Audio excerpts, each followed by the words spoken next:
kumugani muri Kayonza mu murenge wa Mukarange.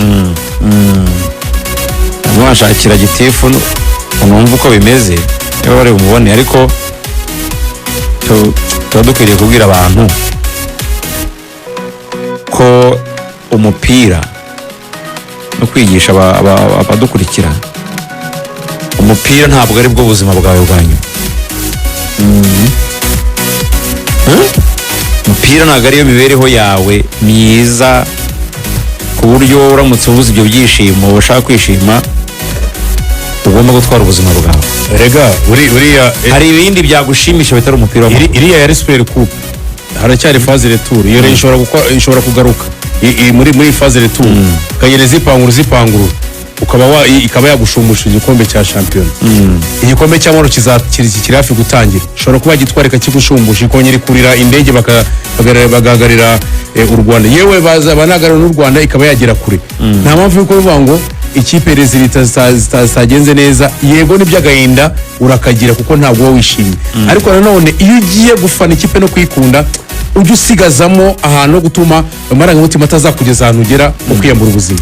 Twagira gitifu w'akagari ka Kayonza, hari mu karere ka Kayonza, ni bwana Baguhirwa Pacifique. Bwana gitifu mwaramutse? Mwaramutse neza. Ni amahoro. Mwaka mushya muhire.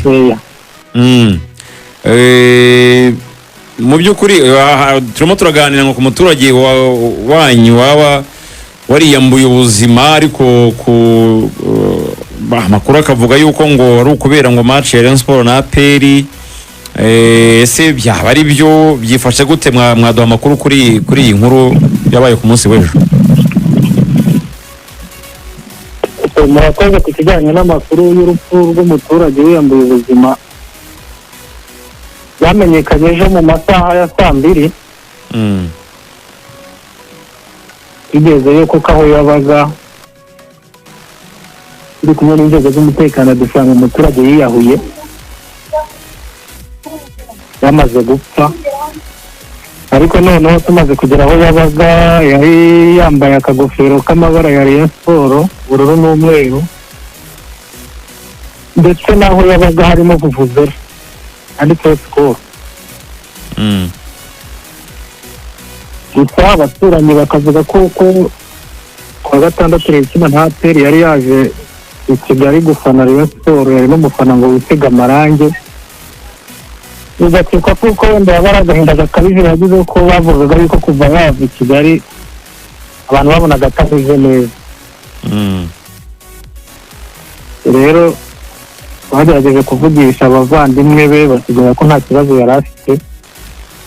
Ubwo bikekwa bashingiye kuri ibimenyetso byagaragaye n'uburyo wenda yari umufana wari abantu babizi, abantu bagacika ko ari agahinda gakabije yaba yaragize kagatuma yiyahura, ariko ntabwo umuntu yabyemeje 100% nuko bikwiye.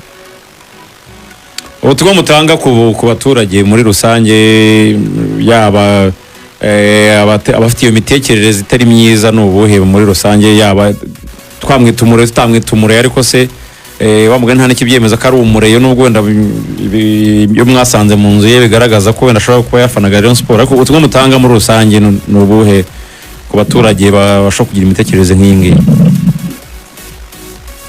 Ubutumwa bwa mbere dutanga nk'uko muduhamagaye kuri radiyo y'igihugu, ni twabanza kwihanganishiriza famiye yabuze umuntu wabo, ariko mu baturage mu buzima rusange ubutumwa twatanga ntabwo amarangamutima yo gukunda ikipe cyangwa kuyifana akwiye gutuma umuturage yiyambura ubuzima. Abantu twajya dufana mu rugero, ariko bazirikana ko n'ubuzima turimo ari agaciro gakomeye, no kuba dufana ari uko turiho. Nubwo ari ubwo butumwa twatanga. Ubwo cyatugushimire. Mwakoze. Akazi gitifu kagari ka Kayonza, niyo message nyine yumvikana. Ntabwo ubuzima bwawe burangirira mu ma equipe, ara namaranga